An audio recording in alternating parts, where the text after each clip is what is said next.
Hey, this is Tommy with Adler Display. Today I'm going to show you how to hang one of our signs using a cleat mount system. So some of the basic tools you're going to need is just basic stuff. You're going to need tape measure, a punch, you're going to use drill and a driver, level, and then you're going to have your cleat that comes with the sign, and you're also going to have plugs and screws. All of our kits should come standard with all the hardware that you will need. Today we're going to be hanging one of these core value signs that we have left over here. So just to show you, this is a pretty hefty big panel, about 4 feet by 4 feet, weighs maybe about 30 to 40 pounds, but overall it's going to be very simple to install. On the back side here, you can see that we have the top part of our cleat already set with 2 spacers on the bottom. So pretty much is technically called a French mount cleat. What happens is they are cut on a 45-degree angle, and so is the upper one. What will happen is that once this is mounted on the wall, this will get wedged right up in there and it'll be able to hold the entire weight of this entire panel. So for basic installation, we try to keep it as easy as possible. Now shimmy this down just a little bit. All of our cleats and all of our signs should have measurements that you will need to hang this up onto the wall. For this purpose, we're going to show you what you would do if for some reason you did not have any measurements. So this panel, I already went through, previously measured it out, and we're gonna hang this one about 80 inches from the floor. So to do that, take a tape measure, and you can also use blue tape. This is why we have it, but for this sake, we're just gonna use a pencil. You're gonna measure this 80 inches from the bottom of the floor. Oops.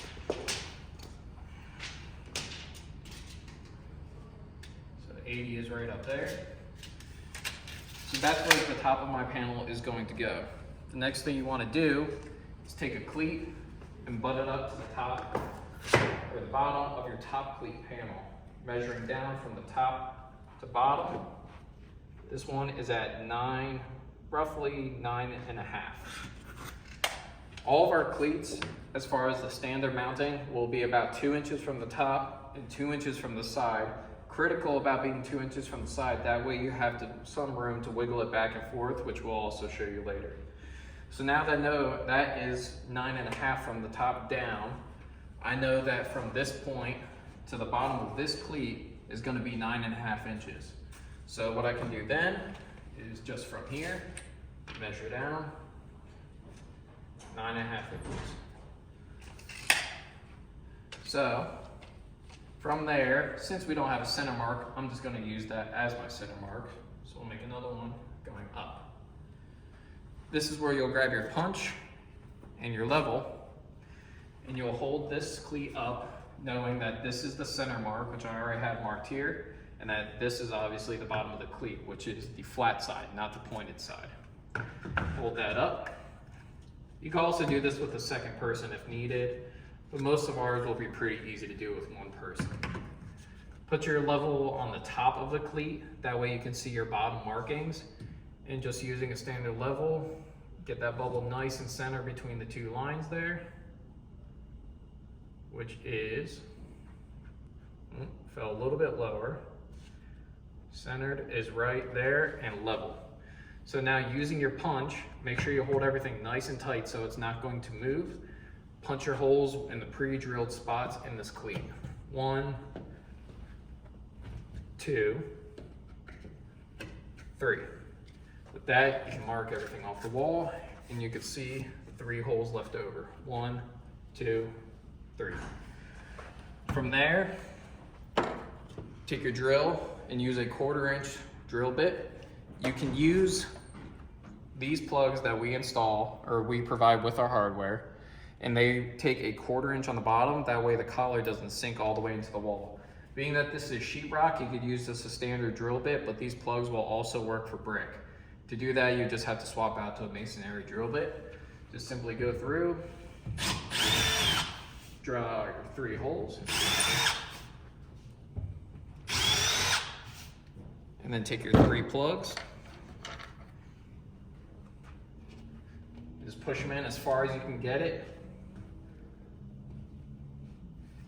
And if you want, use your punch or a hammer and just hammer them in just a little bit further.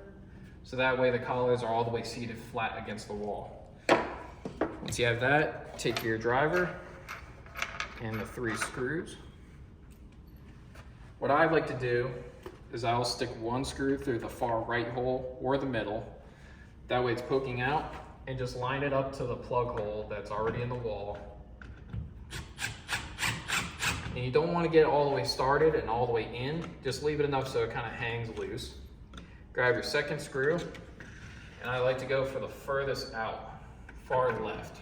Or you can do this vice versa, left to right. Same thing, just lining that up to the hole and screwing it in. Once you have this up there, you can snug it up a little bit further, and you can also put in your last screw for the center hole. Just to make sure, you can always double check your level and see that it's spot on. Being that this is a centric cleat, you can have a little bit of wiggle room as far as up and down because this is a little bit softer material. But once you know that you have it perfectly level, just sink it in there just a little bit so it's flush. You don't want to send the screw all the way through the material. So that way it's all nice and flush on there. Once that's done, simply just take your panel, flip it around, and then just hang it on. The biggest thing is just making sure that you're not going to get your fingers pinched behind this cleat and that you get it up high enough to actually hang it on. Always lift with your knees. Once you hit the wall, have it sitting on there, you're good to go. Now, say you're working in confined space, maybe your measurements were a little off, you weren't too good in school like I was, and your math was a little bit off. The reason why we put 2 inches left and right is that way you have the ability to move this panel just a little bit. So right now, right there, let me see if I can get that. Right there, our cleat is centered perfectly on top of the other cleat. Let's say I'm too far to the right, that's fine. I just need to shimmy it a little bit to the left, and you can still move it almost 2 inches over and not have that cleat being exposed on the front side. And this is still plenty strong. I could probably hang on this myself, and it is not going anywhere. Same thing as this Meridian sign up here. That sign is about 100 pounds held on with 1 cleat, maybe 6 screws, and that thing will stay there until this building comes down. So that's pretty much how you install these cleat mounted panels. Overall, they are very simple with a minimal amount of tools. And after that, you should be pretty good to go. Thank you.